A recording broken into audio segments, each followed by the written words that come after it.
Tengo el frente, tengo el frente.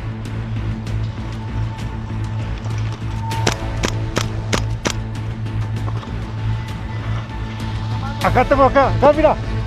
Padilla.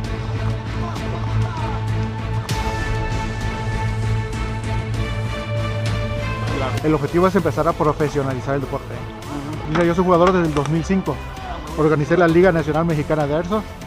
Ahorita estoy organizando un evento aquí, un torneo largo aquí en León. ¿Dónde lo tienes? Lo voy a hacer en 3 sedes diferentes. 6 domingos más la final.